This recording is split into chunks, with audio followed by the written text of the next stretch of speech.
Era 1996, e eu servia no Exército Brasileiro, mais precisamente no curso de formação de combatentes de montanha em Minas Gerais. Naquela época, o ambiente do quartel era repleto de histórias e superstições. Mas confesso que nunca dei muita atenção a essas coisas. Isso até aquela noite. Eu e mais 3 colegas fomos designados para uma vigília noturna. Nossa missão era proteger materiais sensíveis e manter o perímetro seguro. O local era isolado, com uma paisagem dominada por montanhas escuras e uma vegetação densa que parecia ganhar vida à noite. Por volta das 22 horas, como era comum entre os soldados, improvisamos uma fogueira para afastar o frio cortante das montanhas. Enquanto conversávamos e bebíamos um pouco de cachaça, algo tecnicamente proibido, mas amplamente tolerado, o ambiente ao nosso redor parecia se tornar mais silencioso. O primeiro sinal de que algo estava errado foi um grito distante. Inicialmente, não demos muita atenção. Ali perto passava uma estrada de terra que levava a algumas comunidades, e sons noturnos como aquele não eram incomuns. Contudo, algo naquele grito me causou um arrepio. Não parecia o som de uma pessoa chamando por ajuda, nem de um animal comum. Era algo entre um gemido de dor e um rugido. Pouco depois, começamos a ouvir um resmungo baixo e constante vindo da direção da montanha. Pegamos nossas lanternas para tentar identificar a origem do som, mas a iluminação fraca mal atravessava a escuridão densa. Meu coração disparou quando um dos meus colegas, sem pensar 2 vezes, carregou o fuzil e apontou para a direção de onde achávamos que vinha o barulho. O som metálico do golpe de manejo ecoou pela noite e a tensão cresceu. O cabo, o mais experiente entre nós, ordenou que não atirássemos.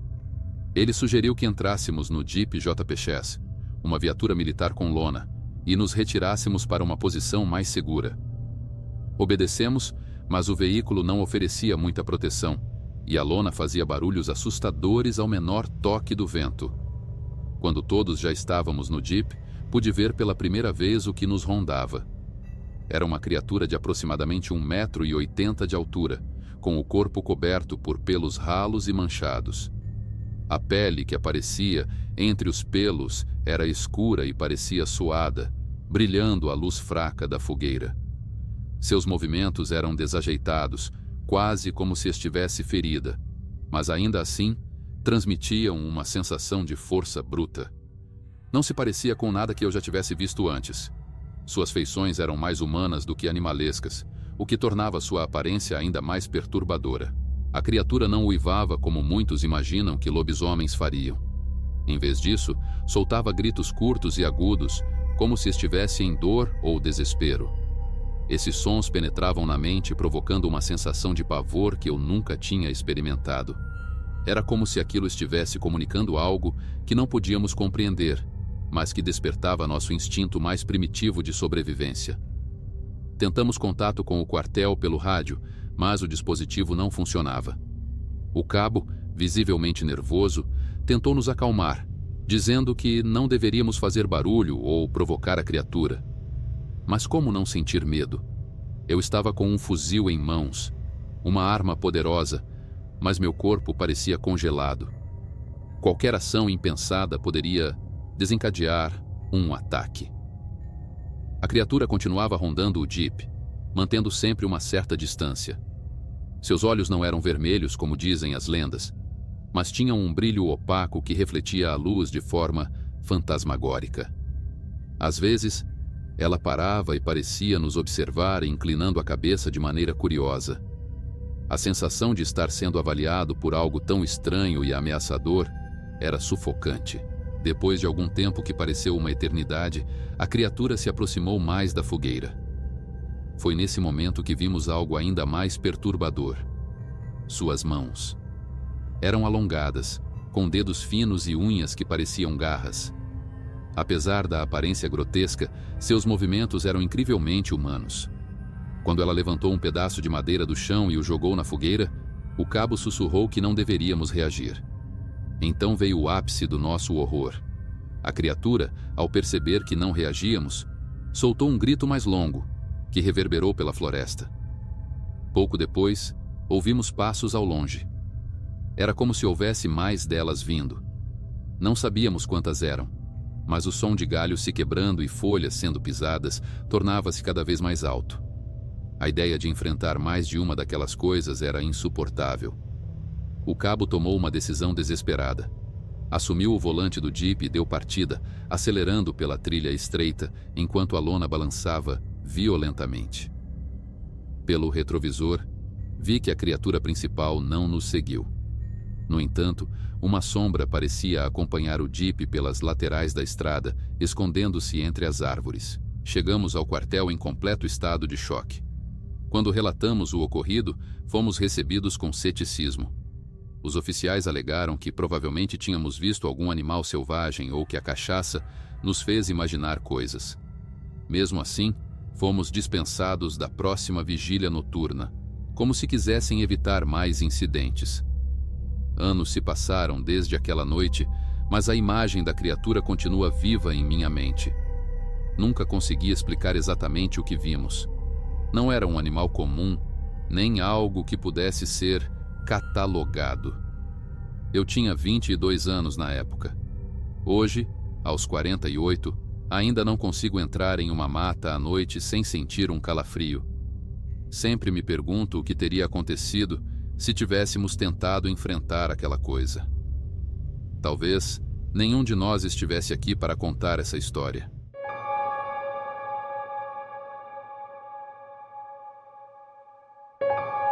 Este relato me foi contado por um colega de trabalho chamado Amaro. Ele era um sujeito baixinho, sagaz, vindo do interior do Piauí. Em uma das muitas tardes de trabalho em uma empresa de prestação de serviços no centro de São Paulo, Amaro compartilhou comigo essa história, que até hoje me faz questionar os limites entre o natural e o sobrenatural. Amaro nasceu em um pequeno vilarejo pobre do interior do Piauí, onde a vida era simples e os dias passavam lentamente. Desde jovem, ele se dedicava à roça, ajudando no cultivo de milho e mandioca, mas sua verdadeira paixão era a caça. Para ele, caçar não era apenas uma necessidade para complementar a mistura da família, mas também um passatempo que lhe dava prazer. Ele era um caçador habilidoso, sempre acompanhado por seus 2 cães bem treinados. Porém, tudo mudou em um fatídico sábado. Naquele dia, Amaro acordou cedo e se preparou com meticulosidade. Limpou sua espingarda, Rose, calibre 22 de 10 tiros. Pegou seu bornal com um pedaço de rapadura, farinha, uma moringa de água, um facão e, claro, chamou seus cães. Tudo pronto, seguiu para a mata. Era uma floresta fechada, com trilhas que ele conhecia bem. Contudo, o que parecia ser mais um dia comum de caça se transformou em um verdadeiro pesadelo. A manhã transcorreu normalmente. Ele avistou uma cotia, atirou e acreditou tê-la acertado, pois ouviu o grito do animal. Os cães correram em sua direção e Amaro o seguiu, rastreando gotas de sangue. Mas, por mais que andasse, não encontrava o animal. O rastro o levou a uma clareira. Lá, os cães estavam estranhamente parados, como se pressentissem algo. Intrigado, Amaro continuou buscando, mas de forma inexplicável, sempre que saía da mata, voltava à mesma clareira. O tempo passou rápido, e a clareira se tornou o epicentro de um fenômeno bizarro. Uma neblina espessa surgiu do nada, encobrindo o sol e mergulhando o lugar em uma penumbra assustadora. Amaro percebeu que não conseguiria encontrar o caminho de volta naquele estado. Resignado, decidiu passar a noite ali. Subiu em uma árvore para se proteger de possíveis predadores e ficou atento aos sons da floresta. Mas o que aconteceu naquela noite ultrapassou sua imaginação. Seus cães começaram a latir e ganir como nunca antes. O vento aumentou, sacudindo as copas das árvores com uma força assustadora. Um redemoinho de folhas e poeira tornou a visibilidade ainda pior. Amaro, agarrado aos galhos, tentava enxergar o que acontecia na clareira, mas tudo o que via eram vultos. Seus cães pareciam lutar contra algo grande e pesado, que emitia grunhidos bestiais e assobios longos, quase humanos. Foi então que ele viu. Entre as sombras da neblina, surgiu uma figura alta e disforme. A criatura tinha pelos escuros e brilhantes, como os de um javali, mas se movia de forma ereta, como um homem. Seus olhos eram duas brasas vermelhas, iluminando fracamente a escuridão. As garras longas reluziam com a umidade da noite, e seus dentes afiados como navalhas refletiam a pouca luz enquanto ela soltava grunhidos baixos e ameaçadores. A criatura caminhava lentamente, como se analisasse o ambiente, buscando algo ou alguém. O cheiro de carne podre tomou conta do lugar, um odor tão intenso que Amaro sentiu o estômago revirar. Apesar do terror, permaneceu em silêncio, temendo que qualquer movimento atraísse a atenção da criatura. Foi então que ele ouviu algo que gelou seu sangue. Uma respiração pesada, tão próxima que parecia vir debaixo da árvore. Segurando sua espingarda com força, Amaro sabia que atirar poderia ser um erro fatal. Ele fechou os olhos e começou a rezar baixinho, enquanto a criatura circulava a árvore farejando o ar. O som das garras arranhando o tronco fazia seu coração disparar. Mas, por algum motivo inexplicável, a criatura recuou. A noite pareceu interminável. Nenhum som natural da mata era ouvido, apenas a respiração inquietante da criatura. Finalmente, ao nascer do sol, Amaro ouviu os passos pesados se afastando. O barulho de galhos quebrando e folhas farfalhando ficou cada vez mais distante, até que o silêncio retornou. Quando o sol iluminou a clareira, ele desceu da árvore, mas seu corpo estava tão trêmulo que mal conseguia se manter em pé. Seus cães, que reapareceram momentos depois, estavam vivos, mas com ferimentos estranhos. Marcas de garras profundas e cortes precisos, como se algo os tivesse atormentado antes de deixá-los partir. Sem perder tempo, Amaro deixou a clareira o mais rápido que conseguiu. No caminho de volta ao vilarejo, encontrou uma trilha familiar que o guiou para casa. Durante todo o trajeto, só conseguia pensar na criatura. O que seria aquilo? Alguns diziam que era a caipora, outros falavam do curupira, e os mais velhos insistiam que só podia ser um lobisomem. Mas Amaro sabia o que tinha visto. Aquilo desafiava toda explicação, algo entre homem e fera, mas muito mais sinistro do que qualquer lenda que já ouvira. Quando contou à família, todos ficaram aterrorizados. Seu pai, experiente nas lendas da região, reforçou a ideia de que era um lobisomem, uma criatura que rondava as matas em noites de neblina. Amaro, porém, nunca encontrou uma resposta definitiva. Ele decidiu abandonar a caça para sempre.